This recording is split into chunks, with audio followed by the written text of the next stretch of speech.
गुजरात से खबर शामिल करते हैं हमारे C1 न्यूज़ के डिस्ट्रिक्ट रिपोर्टर अदरीस अहमद से।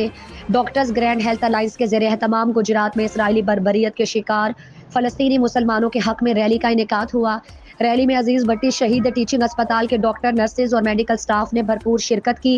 रैली अजीज़ भट्टी शहीद अस्पताल से शुरू होकर अपने मुकर्ररा रास्तों से होती हुई गुजरात प्रेस क्लब पर एहतताम पजीर हुई। इस मौके पर गुजरात पुलिस की जानिब से सिक्योरिटी के बेहतरीन इंतजामात भी देखने में आए। रैली से खिताब में मुकर्ररीन ने कहा कि गजा के मकीनों पर बमबारी, ममनुआ हथियारों का इस्तेमाल और खुराक की बंदिश खुली दहशतगर्दी है। इसराइल का फ़लस्तीन से नाजायज़ कब्जा ख़त्म करवा कर ही दुनिया को महफूज बनाया जा सकता है। ये हमारी फ़लस्तीनी बहन भाइयों बच्चों के लिए इज़हार यकजहती है। जो बर्बरियत इसराइल ने फ़लस्तीन के अंदर बर्पा की है, जो बम्बार्डमेंट जिस तरह अस्पतालों के ऊपर, स्कूलों के ऊपर और घरों के ऊपर जिस तरह किया जा रहा है, ये सरासर दहशत गर्दी के ज़ुमरे में आता है।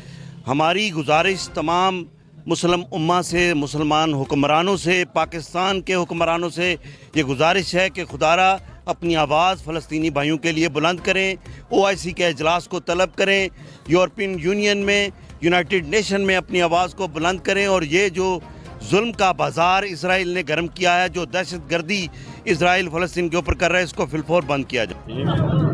जो दुनिया ते हो रहा है जी, मुसलमानों नाल बहुत ज़्यादती हो रही है ते सारे मुसलमानों मुतहद होना चाहिए। इसलिए कोई यूरोपियन मसला होता है तो जनाब सारे मुतहद होकर मुसलमानों मारते हैं। इन्हों ही साढ़े जिन्हें भी इस्लामी ममालिक ने 50 तो ज़्यादा ने इन्हों आपस में मुतहद होकर फ़लस्तीन के मामले तावन करना चाहिए फ़लस्तीन नाल। आज ग्रैंड हेल्थ अलायंस गुजरात, जिसमें तमाम डॉक्टर्स, पैरामेडिकल स्टाफ, नर्सेज और सब ने आज अजीज़ भट्टी शहीद हॉस्पिटल से एक पुरअमन रैली शुरू की, जो कि अपने फ़लस्तीनी भाइयों, बच्चों और उन पे होने वाले जुल्म के ख़िलाफ़ एक पैगाम देना था अपने हुक्मरानों को, आलमी दुनिया के हुक्मरानों को, कि बराए मेहरबानी उन हस्पतालों पे, उन स्कूलों पे, उन मसाजिद पे जो आप बमबारी कर रहे हैं, जो सहाफ़ियों को वहाँ पे शहीद किया जा रहा है, इसे रोका जाए और यूनाइटेड नेशन, यूरोपीय यूनियन, तमाम लोग एक एक्टिव रोल अदा करके इस जुल्म को, इस जारहियत को फ़ौरन रोकें। बहुत शुक्रिया।